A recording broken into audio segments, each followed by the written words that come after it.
What is up, guys? Before we get started, I would like to shout out the winners of my Money in the Bank predictions contest.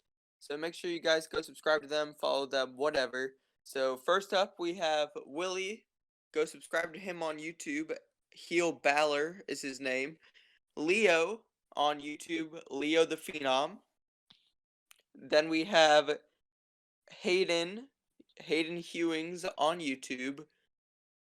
Joe at Joe_solo2002 on Instagram. Cameron at Twizzler_C on Twitter. Brett at MegaBLK on Twitter. And BJ at BJ_Dynamite on Twitter. So without further ado, let's roll the intro. Long Neck Josh. The Joey D's. This is the Canvas Critique.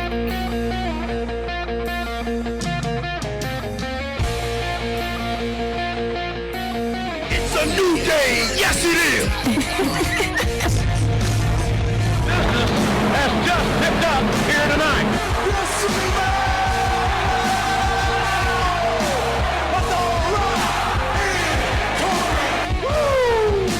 Ruthless aggression.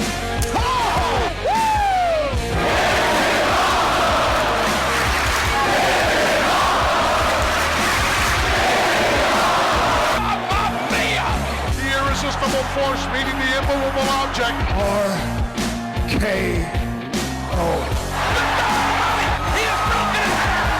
Ooh, yeah! Yes! Can't see me. This is my yard now. What you gonna do when Hulkamania in the largest arms in the world run wild on you? I lie! I cheat! I steal! Stone Cold! Stone Cold! Stone Cold! The Austin era has begun! And that's the bottom line, cause Stone Cold said so.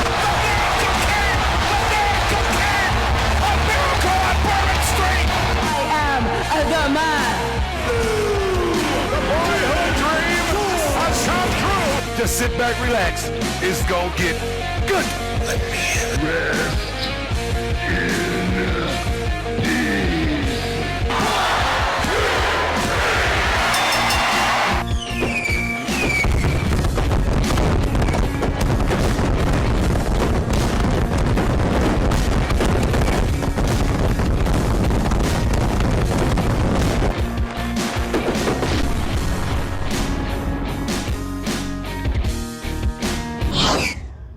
What is going on, everybody? It's your boy Long Neck Josh back with another video, and welcome to the second ever episode of the Canvas Critique. Of course, I am joined by my co-host, the Joey D's. What's up? And of course, as promised, for the credibility of the name, we measured Long Neck Josh's neck. Once again, we are still at 9.5 inches. We have made no progress since our first episode. But welcome to the show. Welcome to Canvas Great Critique. to know. And joining us today is one of the aforementioned Money in the Bank predictions contest winners, the heelist of Balor's, Willie. Yo, what is up, ladies and gentlemen? It's your boy, the heelist of Balor, Tim Balor, Prince Balor. I think you show all the rest. Oh, loser. It's great to be here to talk with these two about Money in the Bank, Raw, whatever we got on our hands. Like, let me tell you, this past Sunday was very fun. I can't wait to talk about it. Mm-hmm. All right, so let's just go ahead and dive right into the show. The first match on the pre-show, which shouldn't have been on the pre-show, because it actually turned out to be one heck of a match. I enjoyed it. Cesaro taking on Jeff Hardy. So I really enjoyed this match. I don't know about you guys. I think there was a lot of good action. Cesaro showed off his strengths a lot. So, Joey, what do you have to say? Yeah, two great athletes. I don't think they should have been on the pre-show, but it is what it is. I think they put a great match on, especially for Jeff Hardy's. I think it was only his second match back since his injury, and that's his first pay-per-view match back. So, yeah, they did a really good job. I love seeing these guys go at it. So, not bad.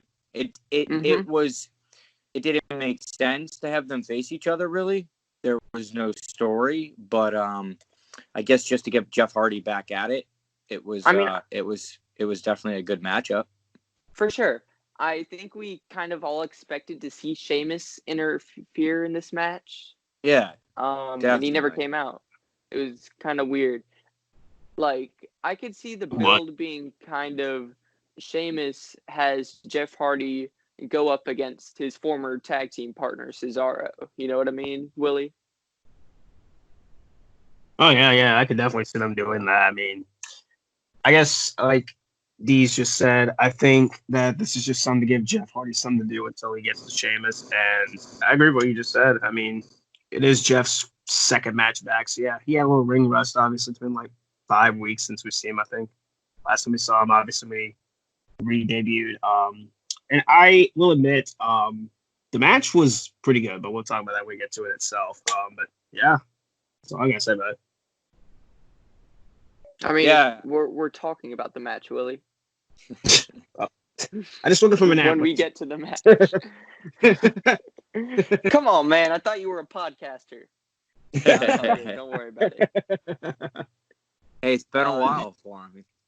It has. I got that ring rust.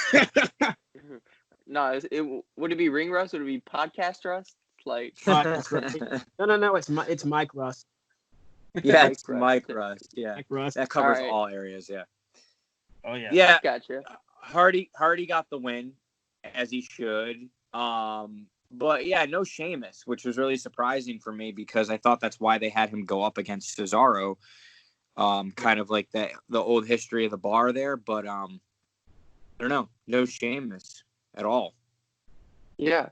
But nonetheless, Cesaro was on the pre-show at WrestleMania too, and he had impressive showings both pre-shows. So I hope that he gets to be on the main show for a pay-per-view sometime soon. Oh, yeah. So moving on to the main show, the first matchup we had was the Fatal 4-Way for the SmackDown Tag Team Championships. The New Day defending against the Forgotten Sons, Lucha House Party, and The Miz and John Morrison. So, Willie, would you like to start us off? Oh, I would love to. Man, this match was fast-paced. That's all I really got from this match. I mean, there was lots of spots that really looked very dangerous, in my opinion. Tagging, like, it was just, like, balls to the wall insane. Like, I enjoyed there were so many spots that I just loved. The Forgotten Sons really got to show who they were really made of. You guys have never seen them in NXT. Like, they really showed you guys why they deserve to be here. I really hope, no pun intended, they will not be forgotten, because that's my fear right now. They're going to be thrown to the wayside. But I think hopefully Vince has some faith in them, and it kind of showed at this pay-per-view. New Day, obviously. New Day, to be honest with you guys, is kind of getting stale. Kind of a stale act, in my opinion. I'm kind of over them as tag team champs. Miz and Morrison not really that funny anymore, in my opinion. The whole Miz and Morrison, hey, ho, ho, that thing's kind of getting annoying now. And Lucha House Party's just there, but Lindsay Dorado, my God. Oh my gosh, my goodness, that guy literally went out there and he was the MVP of the match for me, in my opinion. Like, oh my God, like, just fantastic athleticism by that guy. And he just blew me away in that match. I mean, obviously the winners were very predictable. New Day retained. Really, nothing really new there. So it was kind of cool. Very good match. I enjoyed it. Right. And yeah, Joey, do you want to share your thoughts? Yeah, I thought it was a really good match. A lot of good spots here. I think it was better than what I expected, especially for a match that was kind of just thrown together. For again, kind of no reason, right? So it was just kind of getting all the teams together in there and giving them something to do. I didn't think Lucha House Party had any business being in this match, but as Willie said, they definitely made it that much better. The Forgotten Sons are definitely not going to be forgotten anytime soon because they're already making an impact. And then you have, Miz and Morrison and New Day, which are, again, I love New Day, but, they're, especially without Woods, they're kind of the same old thing every week. And Miz and Morrison, you can only do so much with them. I think they're really good heels, and I think they're really entertaining. And I do like the Miz and Morrison, hey, hey, ho, ho, surprisingly, just because I think that is entertaining. And it's usually, Miz for me usually drives me nuts. But I actually take pleasure in watching that. But I think, it was a good match overall. But again, it's hard for me when there's no story really involved to be engaged. So I wasn't really totally engaged in the match. In ring, it was good. But it just didn't have a lot of substance for me overall, Yeah. Mhm. And of course, like you two said before, Lucha House Party, I really think, nobody really expected them to win, which of course they didn't win. And they were just kind of like expected to be the jobbers of the match, you know what I mean? And then they showed out. They really did a lot to add to this match. It made it very entertaining. This is one of my top matches of the night. So, yeah, that's what I have to say. Of course, New Day retaining was probably the right decision because they just won the titles a few weeks ago. So, yeah. Yeah. Is there We'll any have word to- on when Woods is coming back? I Anybody? don't know. I've Does heard- anybody remember when he got injured? Because I think it was like 8 months when he got injured. Yeah. There was Achilles tendon tear or something like that. Yeah, I heard it it was would pretty be serious. July, so around 8 to 9 months from what I heard. That was all last year, obviously, when he got hurt. So Yeah. Yeah. I heard Well- around July or August or whatever. So we'll Well, find he out. can keep playing his video games. So, That's Well, he plays Shut them up. anyways backstage, so. yeah, that's obviously. true. Yeah. So, moving on from that, we had a match that was announced like a day before the pay-per-view, or the 2 days before the pay-per-view. Supposed to be MVP versus R-Truth, and of course we had Bobby Lashley come out and squash Truth. So, not really much to talk about with this match, other than I guess they're just trying to give Bobby Lashley some more momentum. Well, that's not true. I think there's a lot to talk about with this, just because of the fact that Bobby Lashley took what's his name, MVP's place, and going forward, I think what this is obviously MVP is not really the star here. It's Bobby Lashley. So I think what's going to happen is MVP is going to end up taking over as his mouthpiece or manager instead of Lana, because obviously there's been cracks in the whole thing with Lana, and it looks like they're not going to really last for long. So I think there's a lot more I think there is a lot to talk about with this, just because of the fact that there's meaning to this. And going in, everybody was like, what's R-Truth facing MVP for? This is a match from like 2010, right? But it ended up being more than that. I'm not saying it was a great match by any means, but it was entertaining. I mean, R-Truth, trying to run when he found out that MVP was leaving and he had to face Lashley. Yeah, he's like, I want to take the day off too. Yeah, That had and racking up. that was funny, man. And R-Truth is hilarious to me. And then didn't he have a backstage segment after the match where he said like he beat MVP? Yeah. He said something wild, right? And yeah. but he also ended up slapping Lashley in the middle of the match too, when he was trying to act like he was, talking with his hands, and he ended up slapping him across the face. It was entertaining for me. What I thought was going to happen actually was I thought Lana was going to come out and end up distracting Lashley again and costing him the match unintentionally. You thought that too, Willie? Yeah, that's what I thought as well. Yeah, I for sure thought she was coming out and she was going to end up costing him the match, and R-Truth was going to end up winning, causing Lana and Lashley to have more issues. But again, it almost goes back to like the Sheamus thing with Cesaro. I think they fell short with that. They definitely fell short with this, because they could have made it much better. It's all about building these stories, right? And I think if you're going to build this, if they're trying to get MVP to take Lana's place here, right? Then why wouldn't you? Can I intervene? Yeah, I don't think he's just trying to take Lana's place, but it has been rumored for a while that MVP could be making some sort of stable. So I guess this definitely reminds me back like 6 years ago of the Beatdown Clan in TNA. was You just had it was MVP and mostly Bobby MVP Lashley and were Kenny both King. part.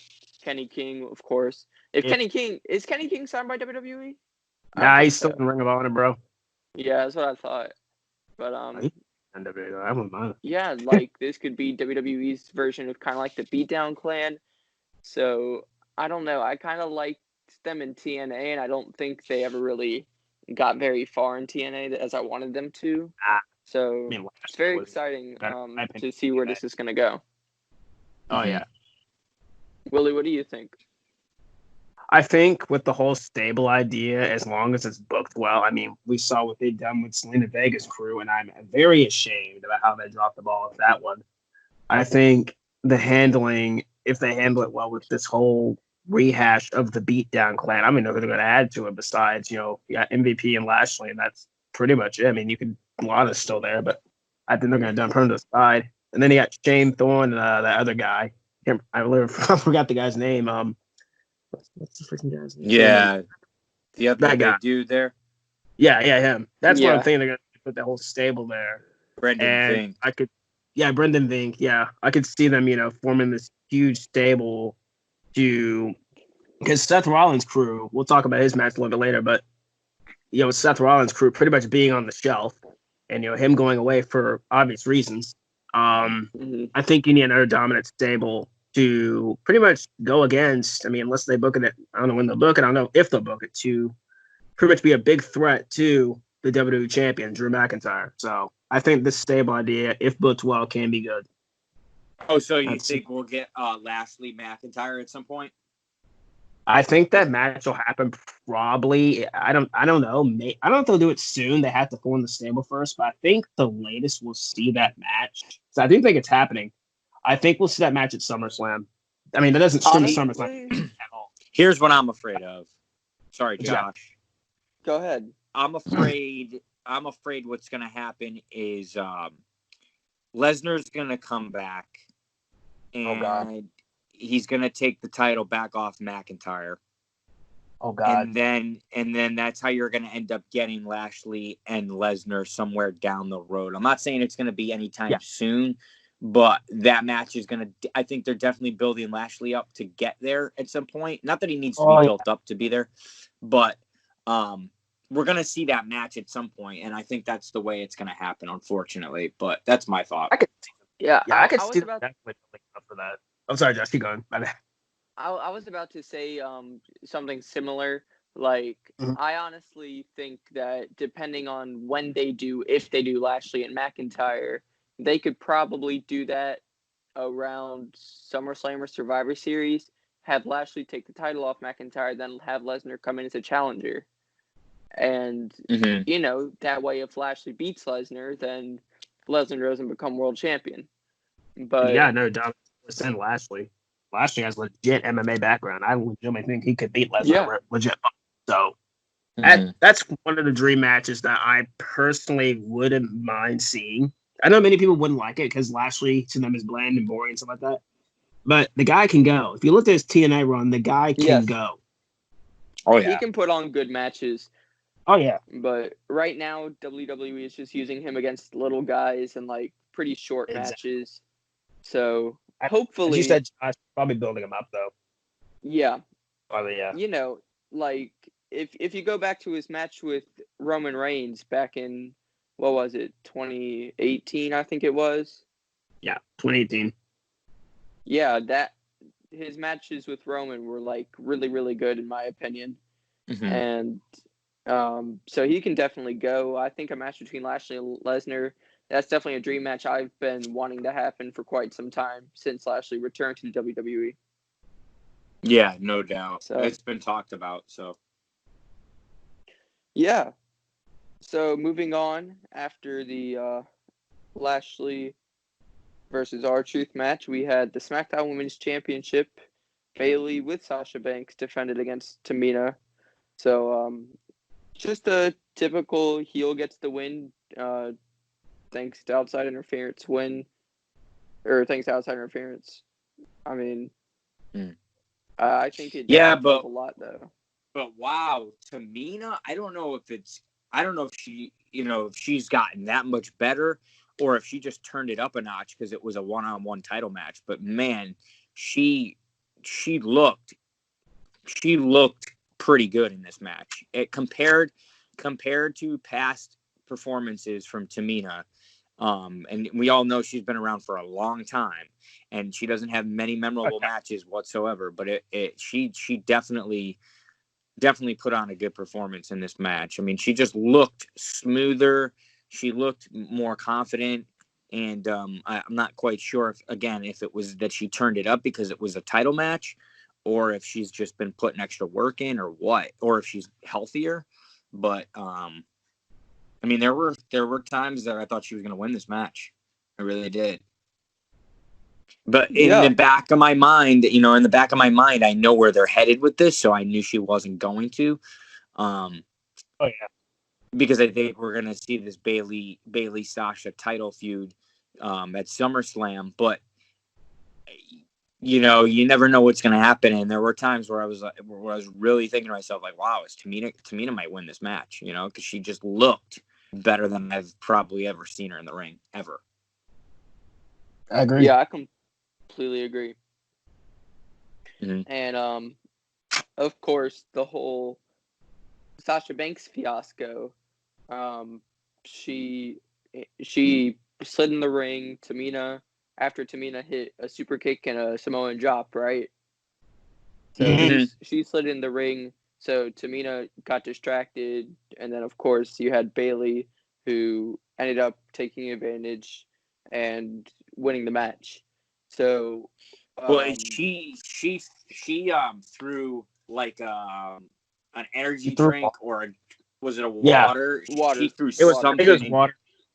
Yeah, and that lit a fire under Tamina, man, and Tamina went off, and that was awesome to see. She was so angry, and it looked so real. Right. So I think that was a cool spot in the match where Tamina just like really unleashed all her anger. Mm-hmm. Willie, what do you think? I mean, for me personally, it was a standard SmackDown match, but I've given Tamina tons of crap in the past, but to me, this is probably I think this is one of her best matches, in my opinion. And you could say, because of a title match or this and that, it's because, they were because of what's going on, or but she legitimately I was legitimately surprised. I was like, wow, okay, where's this been over these past, how many years you've been here? But I think 10 years she's been here. I remember when she debuted, but getting back on track here, she turned everything up, like, past 100, fam. Let me tell you, and Bayley and Sasha did well as well. Yeah, Bayley and Sasha did tremendously well, in my opinion. They're playing the heroes very well. I do think the only thing that's keeping Bayley back a little bit more is that her promos are still a bit stale, in my opinion. They're not really that deal, in my opinion. I want, kind of like what Seth Rollins is doing. I want to be, grabbing at, scraping at my TV screen, shut up, that kind of thing. Yeah. It's almost like you still want to, it's almost like you still want to hug Bayley, right? Yeah, exactly. I'm seeing the girl, you know what I mean? You should want to feel like you want to punch her in the face, but you really want to hug her right now. The best thing she said since she turned heel: life sucks, then you die. That's the only thing that she said, and even if and she probably said it while she was smiling or something, Oh yeah, she's like, life sucks, and then you die. And she did it with an entire smile on her face. I'm like, that's really good, but it's not what I'm looking for in a heel. And that's what I'm concerned about. When they go ahead with the Sasha Bayley feud, right? They're gonna do it the wrong way.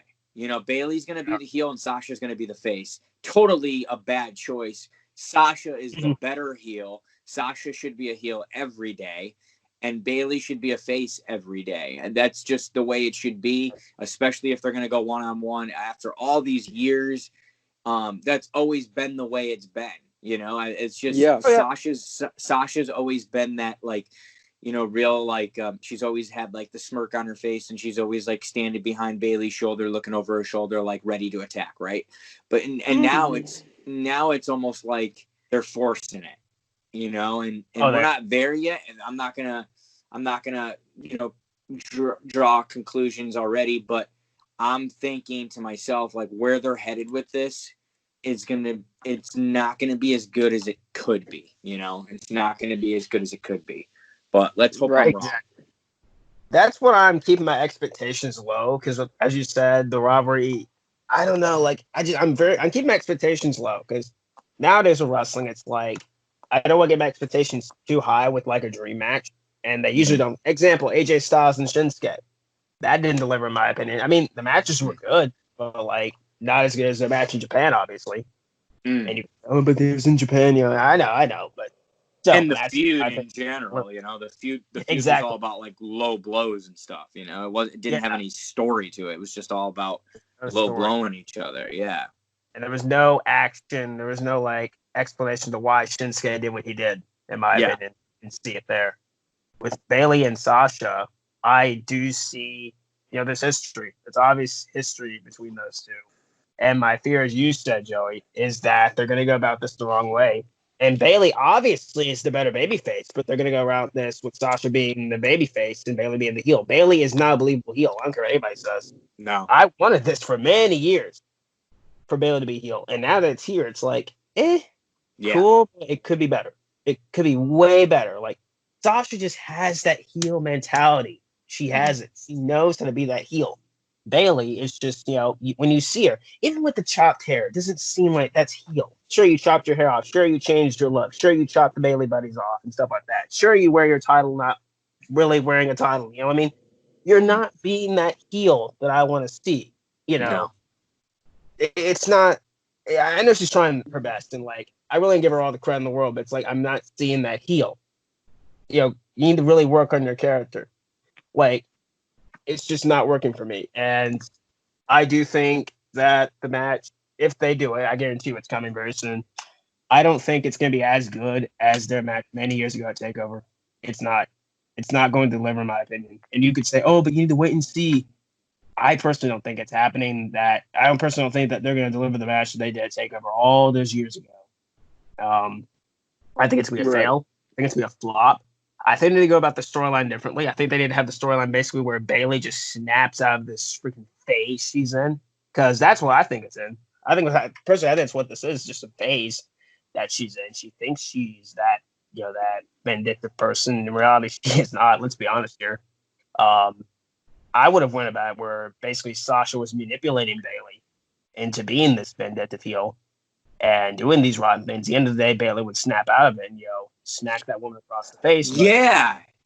That's what it was, right? That's what it was. Really, that's what got Bayley to be a heel, is what, like, she was influenced by her best friend, and that's been the story all along. But instead of having it go back to Sasha being, going back and like Sasha being the baby face, it should be Bayley snapping out of it, like you said, Will. It should be Bayley coming out of it and saying, like, look, this is not who I am.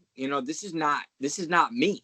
And I'm not going to be this person anymore. So let's hope that, that is our last hope. Maybe they will do that. But Bayley better start growing her hair real quick. Very quick. She better start growing her hair real quick. Because you can't put a ponytail up in that, man. Oh, yeah, for sure. I haven't seen it halfway though. No, I do like that idea though, like with Bayley sort of like snapping out of that trance. Let's hope, right? Let's hope that happens. I'm hoping. Yeah, that'd be great. Because if we see this feud, it's got to be Sasha as the heel, man. That'd be so dope. But the thing is, again, it is in Boston. If they do this, if they're pegging this for SummerSlam, it's in Sasha's hometown, so they're probably going to want her to be a baby face, and they're probably going to want her to get cheered. Yeah. Apparently, SummerSlam's not going to be in Boston anymore.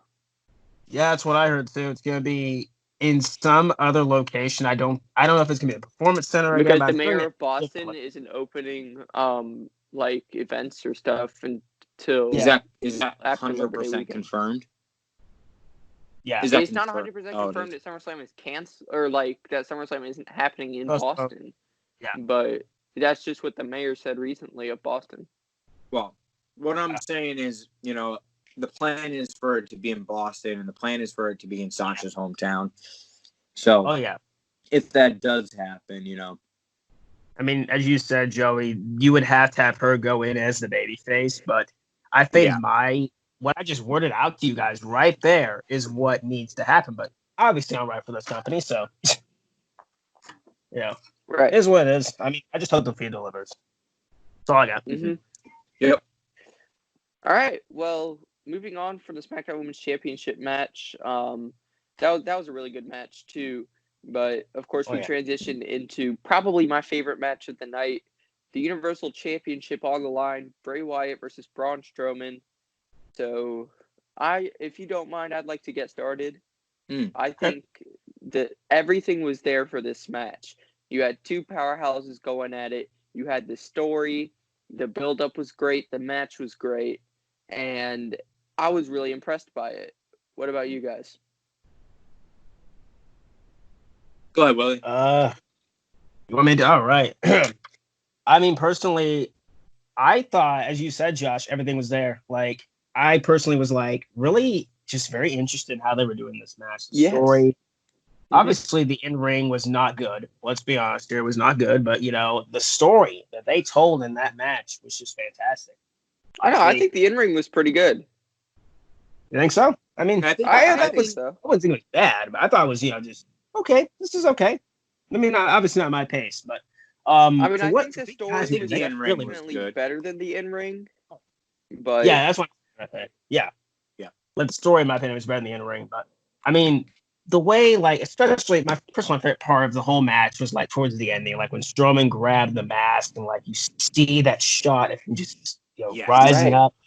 That shot right there, I was like, yes. And he gets in the ring, he starts doing his thing, he gets on his knees, and like this was just perfect. And then like grabbed him, grabbed Wyatt by the throat, running power slam, perfect ending. Like, just perfect. I loved it. Really, everything about this, I loved it. I mean, that's all I can say, to be honest with you. I do think the feud's continuing, obviously. They're not done. Oh, yeah, without a doubt. They're not done.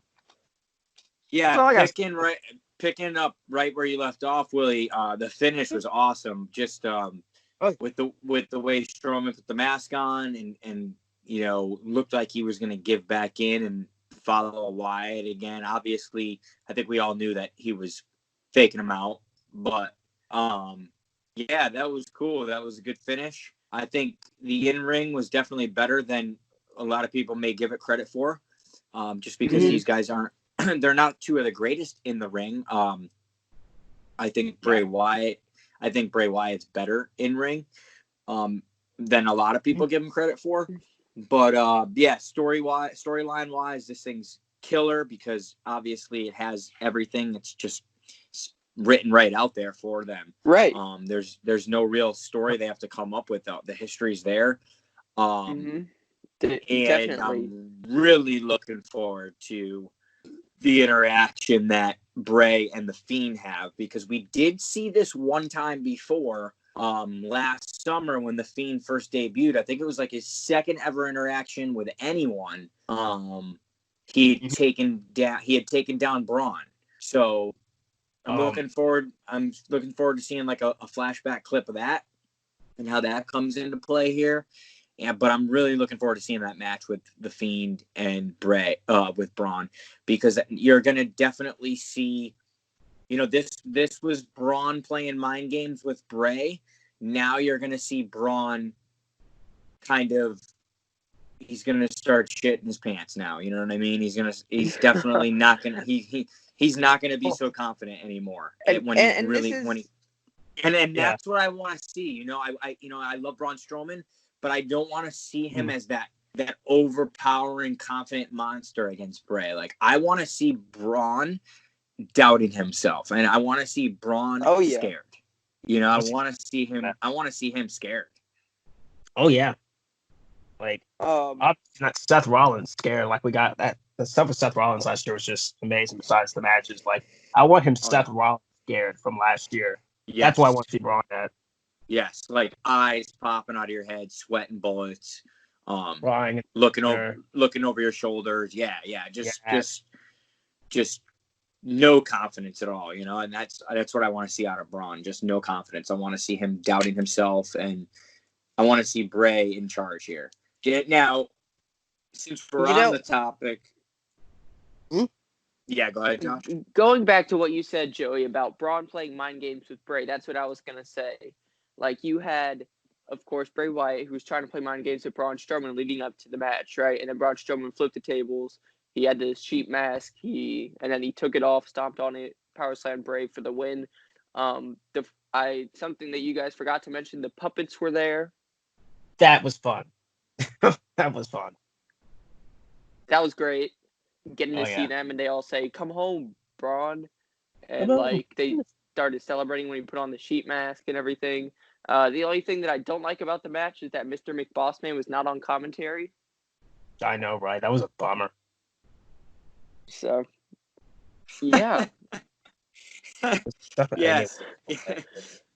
What's Cena? Dude, just imagine that Mr. McBossman just appears next to Michael Cole and who's calling with him, Corey Graves. Yeah. But yeah, just imagine Mr. McBossman like just showing up like at the announce table and starting to commentate with them. Mm-hmm. Yeah. Like yeah, seeing the puppets was great.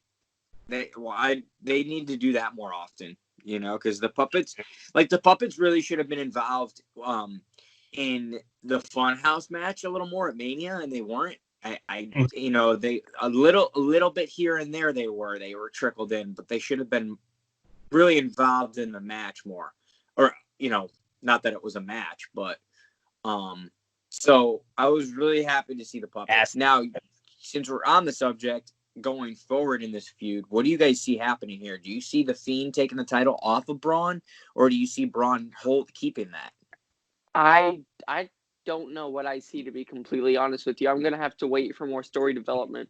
Yeah, because I can't tell. Yeah, true. Yeah, I mean, I still think it's too soon for the Fiend to be beat, right? I still think it's way too soon for the Fiend to be beat. As I say, he's already been beaten. Well, he's been beat, and I think that was just because they had change of plans for Mania, right? They had to do that. Yeah. Well, they didn't have to, but they thought they did. But I don't know. To have him go out there and to lose a title match now, I think would, it's like, where would you go from there? Exactly. I think it's just it's still way too soon for Braun to be in that situation. I mean, for Bray to be in that situation. So I think he has to win this. I say Braun holds it for me at least 3 to 2 more months, then he drops it. Because I think he can give him a little bit more of a run. Personally, I'm not a big fan of Strowman, but I think he deserves a longer run. Just a little. Honestly, what you guys were saying earlier about Braun Strowman like shitting himself and being scared of the Fiend, that's something that I have to disagree with you guys on. I do not want to see that out of Braun Strowman, actually. Right. I don't want to see him scared. I think that ruins his character. Because, I mean, if you want to book Braun Strowman like a monster, then you got to have him go straight at the Fiend. Yeah, but what I'm saying is like, if you bring the Fiend out there and Braun Strowman's, saying like, "Oh, you're gonna get these hands. I'm not scared of you," and then that really hurts the Fiend, And I think that I'm not saying the Fiend's more important, or I'm not saying one or the other is more important, but you really have to protect the Fiend more than you have to protect Braun, because Braun's already been ruined. Years, a couple years ago when they started having him, do silly clown type stuff, and it was that for me, you'll never get the monster Braun back. I mean, you can try as hard as you want, but my favorite Braun was the Braun who was tipping things over, flipping ambulances over, and when he knocked Reigns on the stretcher off the platform there. I mean, he was just doing crazy things, man. He started coming out smiling, and he started coming out dancing, and he started wearing costumes and stuff, and it was just, for me, that was that, right? But the Fiend, the Fiend has to scare this guy. He has to. For me, I was legitimately scared of Braun Strowman back in 2017 and 2016 when he was the monster. Yeah, but me too, now man. it's just like I don't think I'm ever gonna be like that scared of him again because like, No. you know, he's just Because he took a 7-year-old kid out of a crowd and won a match with him. So that right there was that for me, what killed Braun was the match with Lesnar at Crown Jewel all those years. That right there. Well, obviously the whole thing with the kid and whatever at WrestleMania. he got squashed. He got squashed by Braun. Yeah, that killed Braun for me officially. I'm like, I'm done. I am done with this guy. He got beat in like 2 minutes or something. Yep, 2 minutes. Because of Barrett constipated Corbin out there. Give me a break. I'm still not over that. But I mean, I don't think you can ever rebuild Strowman again, ever. In my opinion, I think Strowman is a lot. I'm very happy for him. Oh, I am very happy he's the Universal Champ. I've been waiting for this for a long time. But then saying that, I think it is way, way, way, way too late for him to be the Universal Champion. They just went with him. It was a last minute decision, and they had somebody in there, and they chose him, and it's cool with them. I'm happy for him, but it's like it was just no. Then I just don't. Yeah, exactly. They didn't do it like when he was red hot. Yeah, but you also did it in like such a dry period of time in wrestling too. You know, with no crowd. No story going into the Goldberg match. You know, no story at all going into the Goldberg match. It was, just if you're gonna put the title on him and you waited that long, you could have waited even longer now, right? You could have waited 3 or 4 or 5 more months until a crowd came back, and you could have made it really special. I agree. But again, they don't care about him as much as they do some other guys in the past, you know, and it's really unfortunate. It really is. I mean, the guy is very talented for what he is. He's been given lots of shit. He really has. He's been given lots of crap and stuff over the years. It's understandable why. But he's very talented for a guy his size. I mean, the guy can literally do drop kick, for God's sake. Yeah. I mean, run like a freaking running very short guy. Literally a running drop kick, running around like literally nobody's business. The guy's literally just amazing at what he does, and yet I don't know. It's kind of a thing with Strowman. It's just like I don't know. Like Josh, you know, what I want to see out of this, you know, when he gets together with the Fiend here, I want to see him. He's got to bring back that monster brawn. He's got to bring back. He's got to reach way deep down inside of him, and he has to do something. He has to be so desperate, right, that he has to flip something over on Bray, or try to run him over with a car, or flip a car over on him, or something, right? Because. Yeah. You know, like going back to WrestleMania, his whole attitude at WrestleMania when he faced Goldberg, we need that type of attitude against the Fiend. Yeah. I agree. Yeah. Hopefully we get that. I think what would have been more interesting, though, was if Braun Strowman put on the black sheep mask with the Fiend already out there. I don't know. Like, how do you think that would have played out? With the Fiend out there, you mean? Instead of Bray Wyatt, Firefly Funhouse Bray, we have the Fiend, and then Strowman puts on the black mask. How do you think that would have turned out? In this match this past Sunday? Yeah. You mean the Fiend would have just appeared in the middle of the match? No. I'm talking about if it was the Fiend instead of Funhouse Bray, like, in the match. Oh, that would have been cool, yeah. But I don't think you can wait. They don't want to wait for that. They want to build up to that. So I think... Yeah. Obviously. But I think it would have been definitely more epic to see the Fiend and the mask. Yeah, definitely. Agreed. Mm-hmm. Yeah. I agree. But we've talked a lot about that match. We got to move on at some point. Am I right? Yeah. yeah. But that, you know, there's a lot to talk about there. But it's all good. Yeah. Yeah, and that's why we're here. You know, we're giving our opinions and critiquing the canvas, man. Of course. Yeah. And coming up next, before we get started on the WWE Championship match, just a quick shout out to Seth Rollins and Becky Lynch. Of course, this past Monday on Raw, Becky Lynch announced she was pregnant, so congratulations to them. I'm clapping in case anybody can't hear that. Yeah, I'm clapping with my hands like I'm clapping my So hands. this obviously. is Yeah. this was like 6 months ago when they were saying they were going to be gone for after Mania for a while, correct? Is this the reason Yeah. why? Were they planning this out, or was this just coincidence and they were leaving anyways? I think for me, I think it's a coincidence, I guess, unless it was planned. I mean, I heard they were having their wedding in May. That's what I heard. But apparently, obviously, we can't do that. They can't do that. So Right. they had to like post, I guess, fast track everything. And now, like, I read this rumor or whatever before I even got on here and recorded this. I don't know if it's true or not. But apparently, Becky wrestled while pregnant at WrestleMania. Yikes. I don't know if it's true or not. Don't attack me, ladies and gentlemen. But I saw. I don't know if it's true. I really hope to God. Because she went off of TV right after Mania. Yep. She was on, I think, one episode. I think she was on the night after, and she was on the Raw after, and then we haven't seen her since. And I even mentioned that to somebody recently, and they were like, "Oh, she's going to be gone for a while." But I'm like, "She's the champion," And I was kind of trying to figure out how they were going to get out of that. So I figured they were just going to have Money in the Bank beat her real soon. But here we are. But congratulations to Seth and Becky, and we'll get to what happens with the Raw Women's Championship a little later. I want to know if the baby will have orange hair, black hair, or some other type of color. That's what I want to know. Yeah, Seth's laugh. I hope it has Seth's laugh. That's all I gotta say. Because that womb, that thing's gonna come out the womb.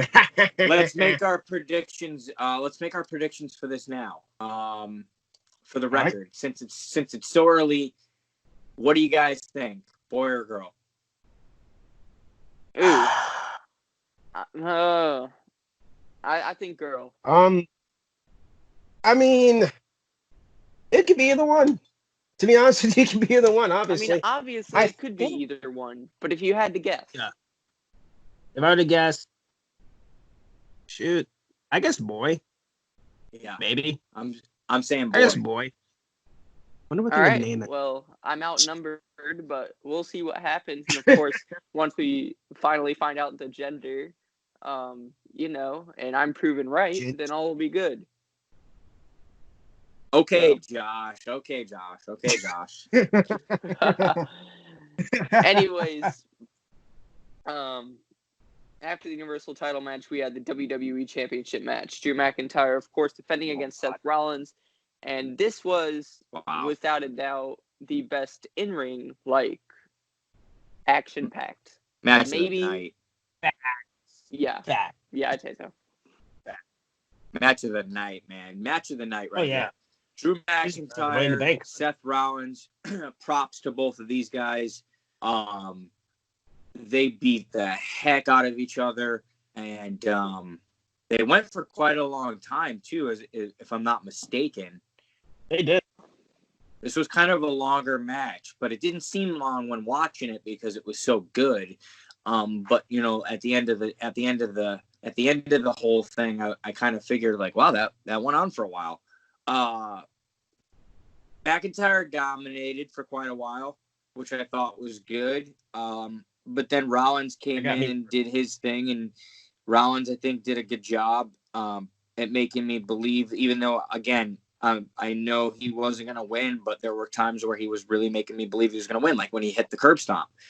And he Drew kicked out of a curb stomp, and I really... Oh, no, when he hit the curb stomp, I didn't think Drew was going to kick out. Me either. Well, here's the thing. So here's the thing, and I don't know for you guys, maybe you guys tell me what you think.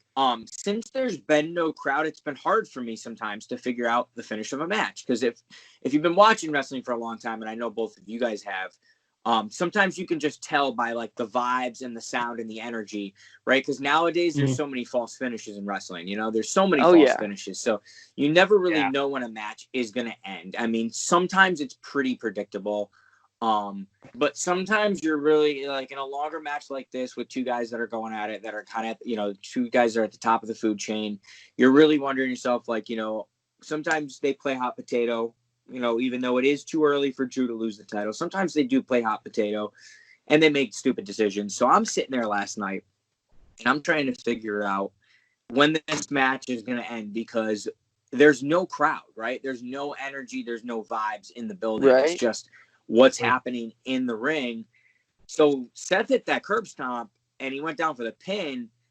Normally, like, if there's a crowd there, I'm thinking to myself, probably, like, this could be it, because that's a move that not many kick out of. Right. But again, with no crowd, it was like he hit it, and I'm like, wait, I can't tell, and then he almost didn't kick out. It was a close call. So, but I guess what I'm getting at is, good job with that, making me believe in that. And I just want to mention after the match, what happened after the match was impressive and definitely not expected. With the handshake, Drew offering a handshake to Seth accepting the handshake. I think it was a cool moment. Seth to accept it. No, I think it was a cool moment. It had me believe that Seth would probably be maybe even moving back over to the good guy side, the babyface side. But I was wrong about that. Oh, well, we were obviously wrong about that. I do want to talk about what happened. I know this is a Money in the Bank review, but I do want to talk about what happened yesterday on Raw. With Seth Rollins sort of looking like he was in Zombie a trance. Rollins. That had me die. Oh my god. Dude, he did such a good job, though. He did such a good job. He was on the apron for like 15 minutes, just staring into the ring. While there was action going on. Do you know what this reminds me of? What you got? TLC last year, Buddy Murphy lost to Aleister Black. Remember? And he was just sitting on the outside, or was that on Raw? That was on Raw. That was when he joined Rollins. That was the night he joined Rollins. That was in January this year. That was January? Either way, that's totally what this reminded me of. Oh, it was great, man. And it was real emotions, too, because there's probably a lot of thinking going on in my head right now, because he's about to be a father. He's got. I've seen a lot of memes. He's got a wedding coming up. Whenever that'll be, he's got a wedding. He's such a good athlete, and he's one of the guys that's at the top. But you always know, and you have to take some time off for whatever reason. Guys step up, and I'm not saying take your place, because Rollins can't really be replaced. I don't think he'll fall down in any, but he's definitely going to have to find his way back into the picture if he is taking some time off, which I think he is. So I think there's just a lot of thinking going on. So I think he's not just standing there playing a part. There's probably a lot of that real emotion inside his head. Like, there's probably just a lot of thinking going on in his life right now. And I thought it was just cool to see, man. He did an awesome job last night at that. I agree. Yeah. Him just walking out, like, just seeing him walk out with no amount. I'm thinking to myself, like, man, this guy is either just tired or there's lots of thinking going on. Well, that's the thing. He looked like he hadn't slept since the night before. I know. His freaking hair was like, like he just rolled out of bed or something. I know. Like he went honestly. Home, he went home, slept in his tights, woke up, and was at Raw. Yeah. No. It's like he just woke up like 30 minutes before the match happened, or 30 minutes before he made his appearance. Yeah, that was. And cool. He didn't care about getting ready or anything. He was just like there.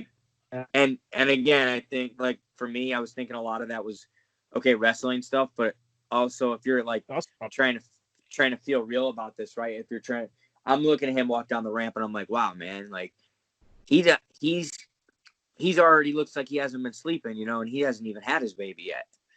And a lot of that's probably like, again, real emotion. I'm about to be a father. I'm tired. I'm not getting sleep now, just thinking about it. He has never watched a ripping video before. He probably just got done watching a ripping video. He's like, oh my God, that's how it happens. Yep. The look on his face, just like even my brothers and I are starting to do it. We call it the Seth Rollins. Like, we just, it's so freaking funny. But I don't know, like, just, and the way we'll talk about, I guess, if y'all want to get to it, the way he snapped out of it, of that trance, and what he did afterwards literally left me in shock. Oh yeah. Like, oh my God, like I've seen vicious attacks in wrestling. I've seen them all. But Yeah. oh my God. Go ahead, God, Will. You dude. want to tell them what happened? All right. Let me tell you. So Rollins snapped out of his trance because can I just say this here? This is the most stupidest thing I've ever heard of in wrestling, or at least in WWE.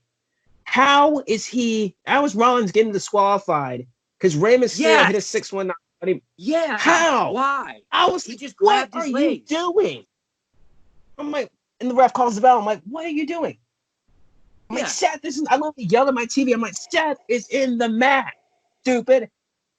I'm like, what the heck are you doing? What I said. That's exactly what I said. I don't understand.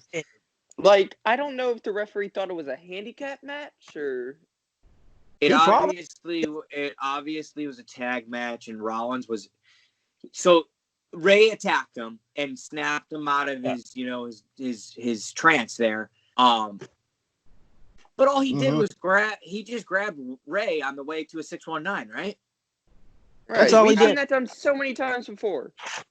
Why Exactly. Why is that a disqualification? Even if he's not in the match, I've seen guys that are outside the ring, not a part of the match, grab someone and still just be worn really quickly.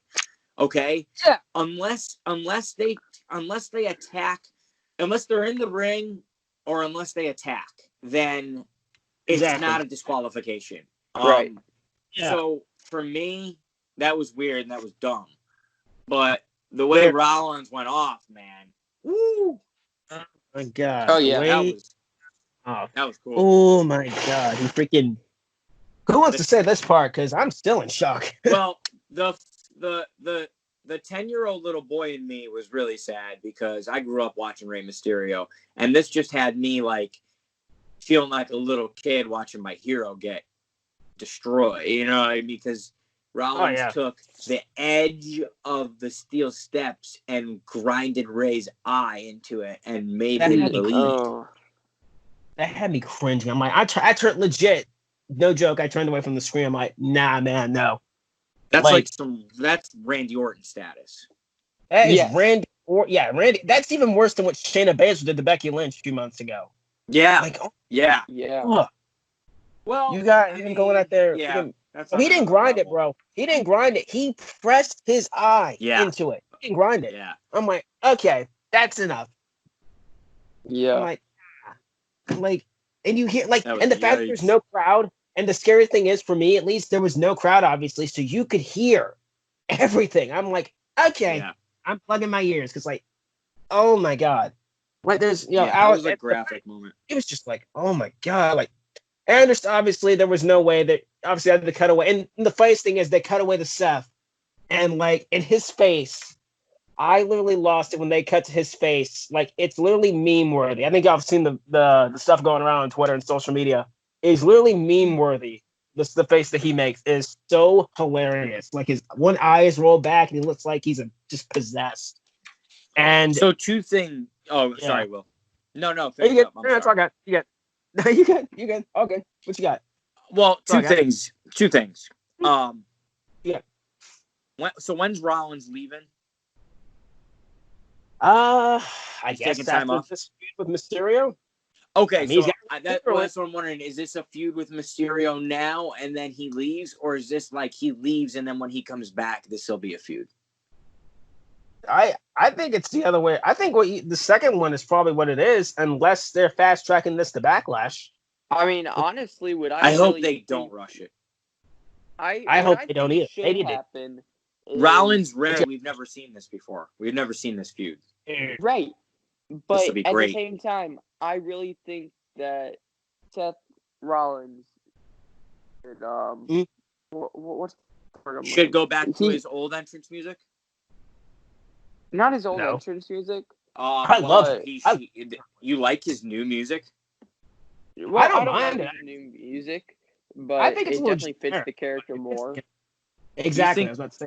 No, man, but it doesn't fit Seth Rollins. That's the problem. No, it doesn't. No, this guy's literally an atheist. It fits the Messiah, but it doesn't fit Rollins. It doesn't fit Rollins. Right. But this is what I was gonna say. I think that WWE could suspend Seth Rollins for what he did, and that could be his break, and then he makes a return. Well, if they disqualified him for grabbing Ray's legs, maybe they'll suspend him for putting his eye on the stairs. Exactly. Yeah. But as much as we're talking about Seth Rollins, I think we also have to talk about Drew McIntyre a little bit. Of course, All right. he's going to be defending the title next week against King Corbin. What are your guys' thoughts on the possible wild card rule coming back? Yikes. I don't like it. Thumbs down. Yeah. All the way. Down. Wait, Why? Josh, did you say he's defending the title? Did you say he's not defending the title next week? He's not defending. I thought you said he was defending the title. It's just a singles match. Oh, it is? I was gonna say Josh just said he's defending the title. He's not defending it. Yeah. Oh, I thought he was. That's on me. Nah. You good? All good. I'd have a major problem with that. Corbin doesn't deserve a title match right now. Nope. No, he doesn't. And I love especially on Raw. He's not even a Raw superstar. Why are they bringing the wild card back? Because they fired half their roster and they don't have enough guys on one show. That's probably why. I'm be surprised. Big fact. Well, that's their fault. Yeah. That is their. I'm still not over it. I'm still not over who they That's fired. why there's only like 4 tag teams on SmackDown. There's only like 4 tag teams on Raw. They're making teams now. They're just makeshift teams, and I don't like it. It's so stupid. I don't want to see a wild card. Brendan Vink. You have Cedric Alexander and Ricochet. I love that team. As much as I love Cedric and Ricochet, it's like, for me, they should be singles guys. Yes. But they don't see anything in Cedric. I've been seeing everything in that guy since the Cruiserweight Classic. All this. That guy's phenomenal. He's phenomenal. Like nobody. I tell you what. Getting sidetracked a little bit, I got to go to an NXT live event about what was it? I think it was my freshman year of high school. So 4 years ago, 3.5 years ago, something like that. And there was a match, Cedric Alexander versus Bobby Roode. And those two put on a show. Like, Cedric was high flying, of course, and, showing off his ability to just jump off the ropes and do cool moves. And then you had Bobby Roode, the technical wrestler who was trying to keep him on the ground. That was a hell of a match for me to see. But since we're talking about all this stuff and we're really taking away from the focus, so if you guys don't mind, I'd like to say we move on to our final matches of the night. Of course, the Money in the Bank ladder matches. So who would like to get us started? Joey, you want to go? Yeah. Where do you start? Well, I don't know. We'll start with the entrances, I guess, because that was a thing, and it was awkward for me. Let's just say this. I'm gonna overall recap the entire match in a couple sentences here, and then we could talk about it. For me, loved the whole. I loved how they put the men and the women together at the same time. I love how they had interactions between the men and the women. I love some of the spots. I like the entrances were awkward for me. I think they could have had another way to do that. No, but I did not like the finishes. I think that's when they should have. I'm sorry, Joey. I just want to get this out. I think as soon as when the Superstars arrived to the headquarters, they should have just torn into each other. Say that again? Oh, that would have been great. As soon as the Superstars entered the headquarters, they should have just torn into each other. Yeah, so no entrances. And the finishes, I mentioned this before, the finishes needed for this match, the finishes, because there was no crowd and this is Money in the Bank, the finishes needed to be extra special, and they weren't. Especially Asuka's was not extra special at all. That was a really generic way to win. And Otis winning like that feels to me like a fluke, just because he caught a briefcase falling out of someone's hands, and AJ Styles looks like a complete Nimrod for dropping it. Tell me about it. Baron Corbin is, I don't know, a joke in matches. And I don't mean that disrespect to Baron Corbin, but he deserves to be treated a little bit better than that. He's Thank you. always falling. And I'm not a huge fan of Baron. I respect him and what he does, for the most part, like in the ring and with his character and stuff. But I don't know, man. Like I always feel like he's getting robbed in situations like this. But yeah, Otis, I don't know, kind of slipped on a banana peel and caught a win. But I'm happy for him. I'm happy for him and interested to see where that went. So the entrances. Let's talk about the entrances. They should have done that another way. Like Josh, you said, I don't know what way. They should have just all ran in there and just started brawling, right? But they had the women come out and just like line up next to each other. That was stupid. Right. They're about to tear into each other in a Money in the Bank match all the way up this building, and they were literally, they just came out and stood next to each other and all faced the same exact way. They looked like they were posing for like a school picture or something. Right? It was so awkward, man. It looked so like they were posing stupid. for some type of photo shoot for the match. It was so awkward. Just like everyone just standing there. You obviously do most of their entrance. Shayna does her pose. Carmella does the moonwalk. It was just so freaking weird. Like everyone's just standing there. They're waiting for their call and their cue. Asuka had obviously positioned up there. Like they were probably waiting for her. It was so weird. The men. Okay, I will give this. The men had me cracking up. Not to be that guy, but the men had me cracking up more than what the women. Obviously, the men had entrances, but they didn't do their pose. They talked trash. That's why I love what they did. Yeah, and they I love what they did. They entered. They sort of in like the, in the circled gym. up. Oh yeah. Yeah, and they entered in the gym. Like the women came out of like an elevator into the lobby or something. It was, I don't know. It's so weird. Like why would the these men were women? talking trash? Yeah, why would they just be coming into the lobby and lining up next to each other? I just don't get it. But Asuka though, Starting the lobby. Yeah. But Asuka definitely had the best entrance. Oh yeah, she did. She did. Without a doubt. Asuka was up on the balcony, flew off. That was great. So yeah. Mm-hmm. Right. Like, I think personally they should have had everyone, men and women, like in the same place. But that's just me. Like, have them all start in the lobby because WWE made it to seem like they're all going to be in the lobby. That's what we were trained to listen to. Like, even the promo packs are like, they're going to start in the lobby. The men start in the gym, and the women start in the lobby. They should have fought to the gym. Exactly. They should have fought to the gym, to Vince's office, to the cafeteria, to wherever, all the way to the top. Yeah. Not like have them in different locations. That kind of irks me, but it was also kind of funny, especially with the chase scenes. It was really, everyone chasing was like a Scooby-Doo movie. Like, everything was just put so well. There was so much humor, and there was so much humor in this match, which I wasn't expecting. I love how they did it like a movie. Again, they're doing more of this stuff. They're kind of forced to, and I love it. And I wish they did more of this anyways, and I hope they continue. The music, I hope, and the sound effects and everything kind of made it like a little bit hokey, but not too hokey in my opinion. Not too hokey, just a little bit in areas like Stephanie McMahon showing up on the smart board, like talking to Dana Brooke. That didn't need to happen for me. It was funny. That was kind of stupid to me. It was funny, but it was stupid. It was just, it didn't make sense to me. Like I didn't really laugh at that. Like I was literally in stitches like towards the beginning with AJ and Otis, and like AJ being stuck under the weight.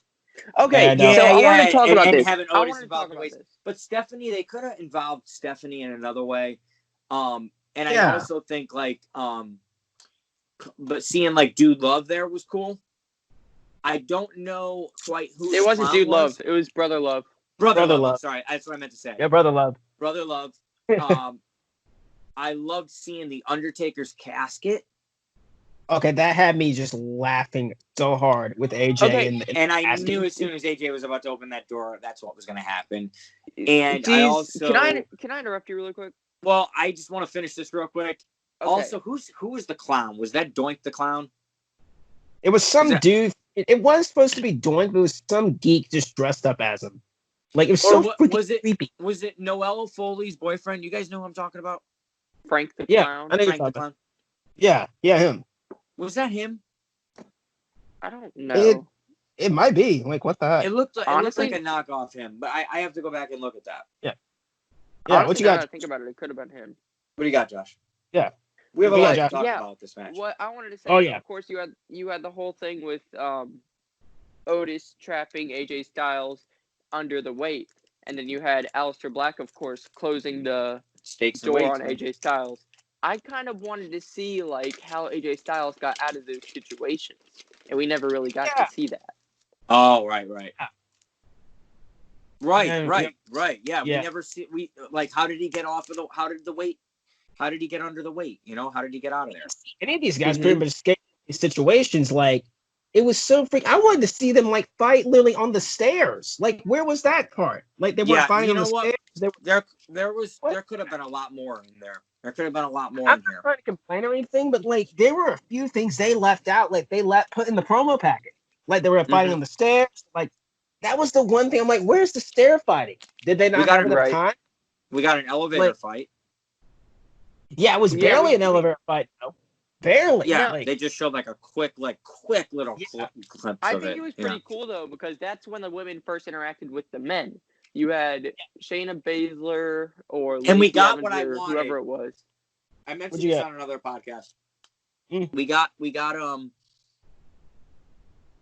Otis and Nia. Okay, Oh, that was. yes. I'm not gonna lie, that was pretty funny. And poor Rey Mysterio. Rey Mysterio's had a tough month. Oh my God, Ray got sandwiched, huh? Rey Mysterio's had a tough Not month. just that, but he also had the cure if you'd have clutch locked in on him. Yeah, that was random. That's all that was gouge. weird. Why did she do that? He's been through a lot. Why did she do that to Ray? I don't know.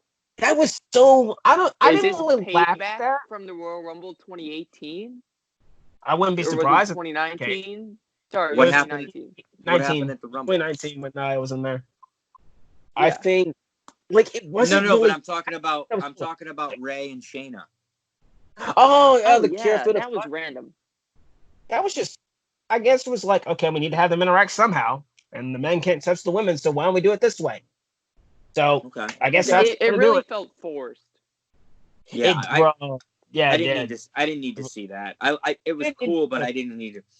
It just makes Ray look like really weak to me. I'm that type of person that just like. I would have you had all this. That's me. You had all this comedic stuff too that was going on. Like you had John Laurinaitis get pied in the face. That was great. Of course, the whole big food fight that Otis started. Oh, that was great when he. My favorite part of the match. Oh my God! My favorite part of the match was Vince McMahon kicking AJ Styles and Daniel Bryan out of his office. Oh yes. And then putting hand sanitizer on. I lost at that. Dude, that was amazing. I was laughing for 5 minutes straight after that, man. I couldn't stop laughing. One moment that I legitimately just was on the floor at was before the food fight, and they show their face. I think it was someone did something, right? Someone threw pie at Paul Heyman or something like that, and their faces. Yeah, Otis.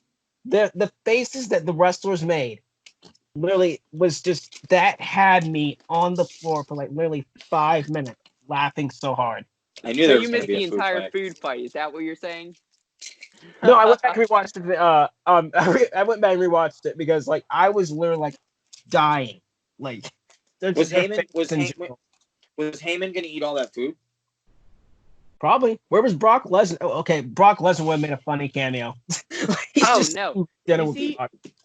Oh, thank you for reminding me. I was thinking to myself during this match, Otis pied Paul Heyman or whatever, like threw food on him. So this is what's going to happen. Brock Lesnar is going to come in the next few weeks or the next few months or whatever. Win the title and then Otis is going to cash it. No, that's not what I was going to say.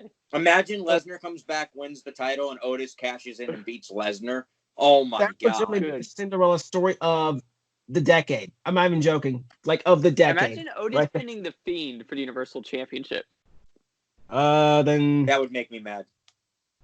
I really don't know how to respond to that one. But okay, I think like there was one part also. It was during I think when they were in the kitchen or whatever, like the cafeteria or whatever, and there was this guy mopping the floor, right?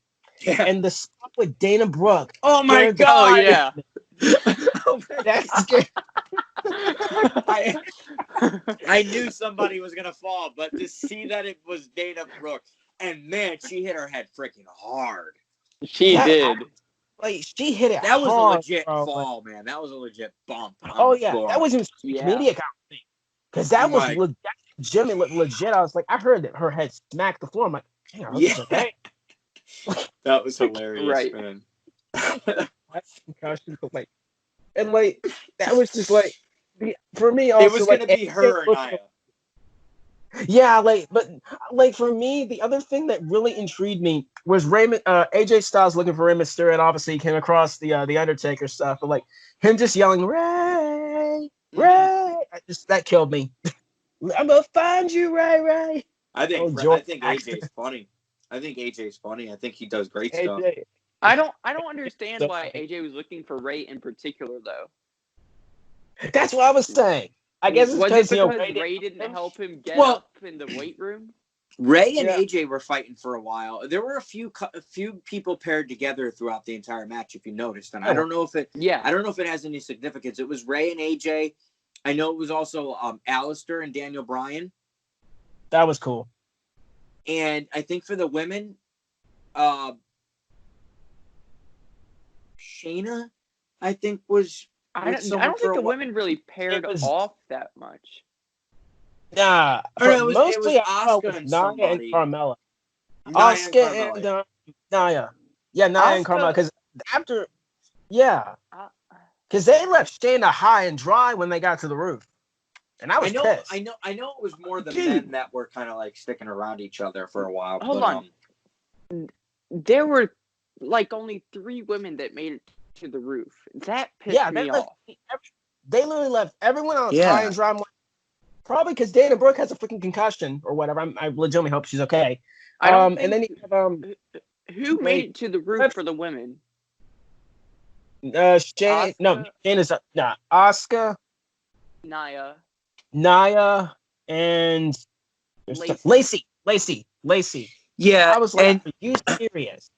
So my issue with the roof, and like when they got to the roof, is they didn't do much on the roof, right?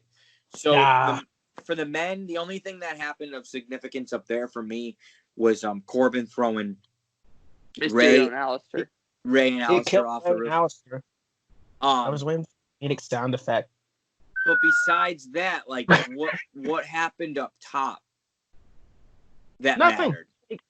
I was waiting for someone to climb the ladder. Like they were gonna have a ladder down the edge, and that's how Corbin was gonna get, or somebody was gonna get thrown off or whatever. That's what I was thinking was gonna happen.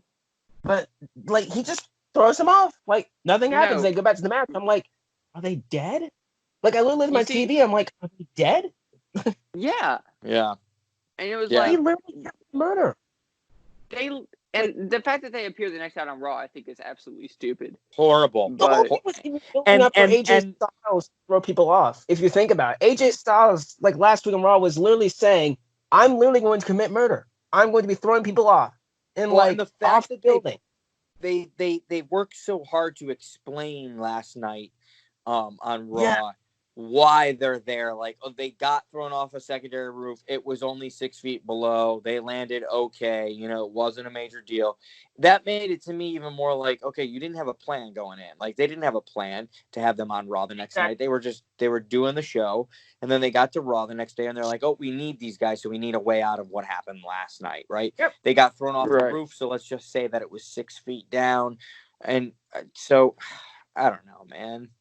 Rey Mysterio hasn't been punished enough. Let's destroy him tonight. It's just like it's so freaking weird. Also, for me, something that happened on top when Otis broke the ladder, like that first ladder when he tried climbing it, the first rung. You guys remember that, right? Yeah. Oh yeah. Because he stomps on it. Yeah, but that was sort of to me like, so Otis isn't gonna win because he can't climb the ladder. Like, I think that's what they were trying to go for. He's going to pull some big show like ladder out. That's what I was thinking. Right. That's what I was thinking too. But I don't want to get too attached on that. I think it was stupid that Asuka kicked King Corbin off the ladder. Thank you. Why'd she do that? I'm like, what are you doing? He's reaching for his briefcase. You reach for hers. And you reach for his. Both matches what are you could have doing? at the same time.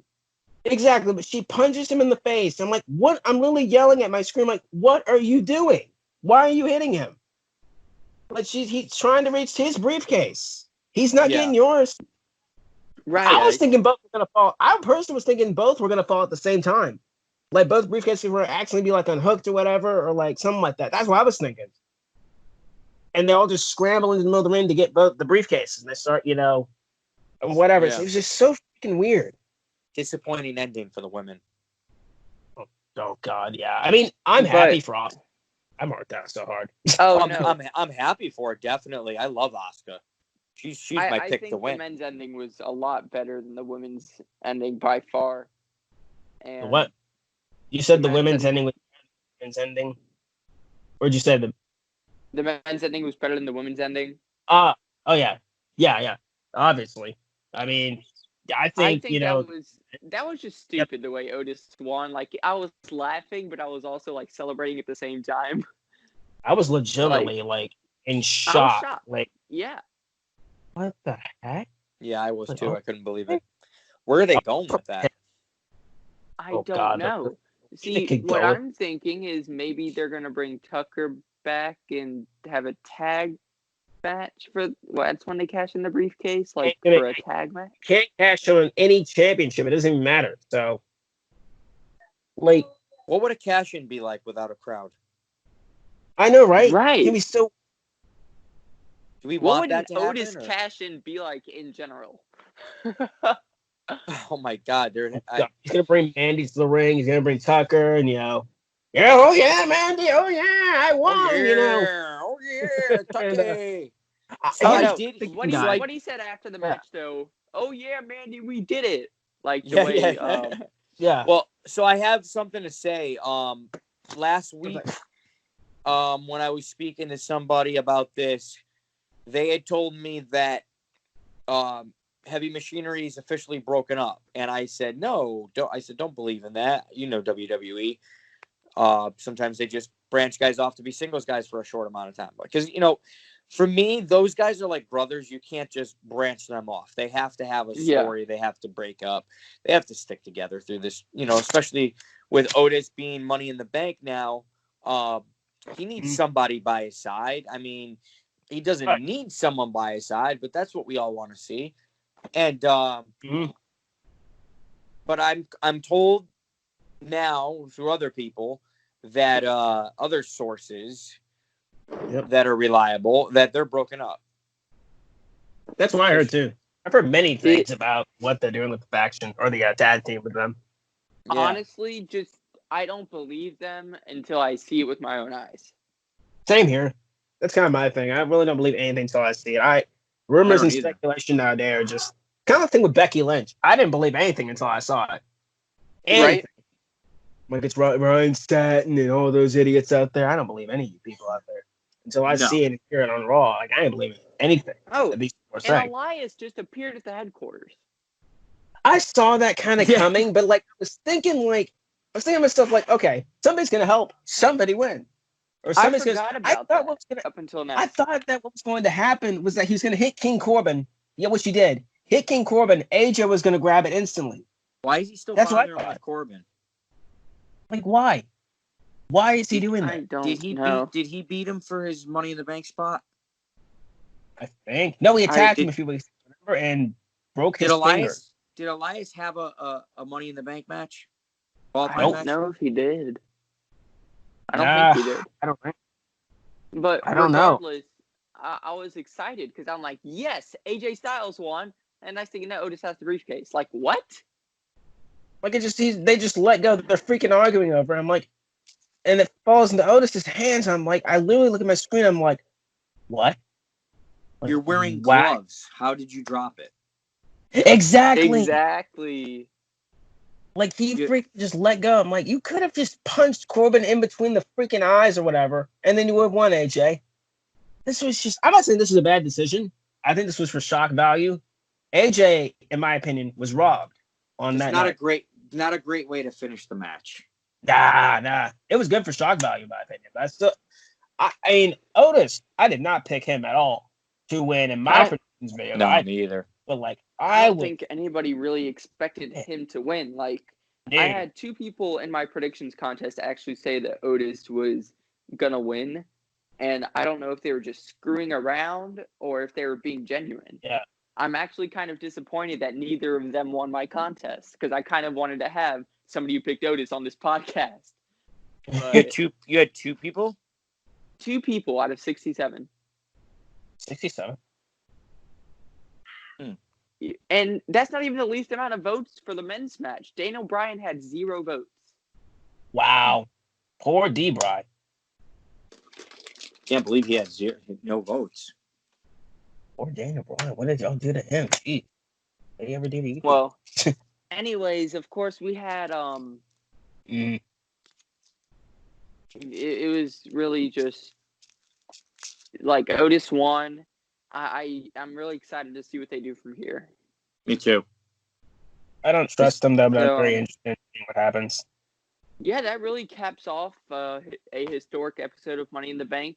You know, the second ever episode of Canvas Critique coming to a close. So, Joey, thank you once again for co-hosting with me, as always. Thank you, And- Josh. Yeah. And another Willie, great thank show. you for joining us. It was great Of to course. hear another person's perspective.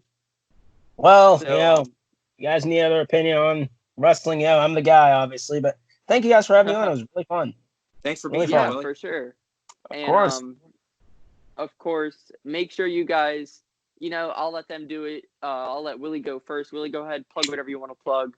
All right. Follow me on Twitter at Heel Balor, Instagram Heel Balor YT, and subscribe me on YouTube, man. You know, I'm always around. So yeah, do all that stuff. Yeah, guy puts out great content, and of course, Really do. Thank Joey. you. Hey, you guys know where to find me. Twitter, Instagram, both at D's Joey D's. Check my YouTube out, The Joey D's. Check Got a out new his music. check out my music. Check out my new interview series. I've dropped 1 episode actually with Josh as my first Yes. guest. That came out And last week. And I Thank have you again for letting episode- me on that. Absolutely. Thanks for being on that, man. That was an awesome time. Everybody make sure to go check that out for sure. Like, comment, subscribe, share, all that good stuff, right? And I got Yeah. episode 2 coming out next week. Make sure you check that out. Stay tuned. Check that out. My new series is called Talkin's Easy. And I have Leo Rush as my guest next week. Hey. Yes. So it's going So to go be a check huge that out. episode. And of course, you guys know where to find me on Twitter at LongneckJosh, Instagram LongneckJosh with underscores between the words. And of course, subscribe to me right here on YouTube. So thank you guys for watching, and we will see you in the next Put video. it in the bank, cause you know that I'm gonna get shit. You know it's true.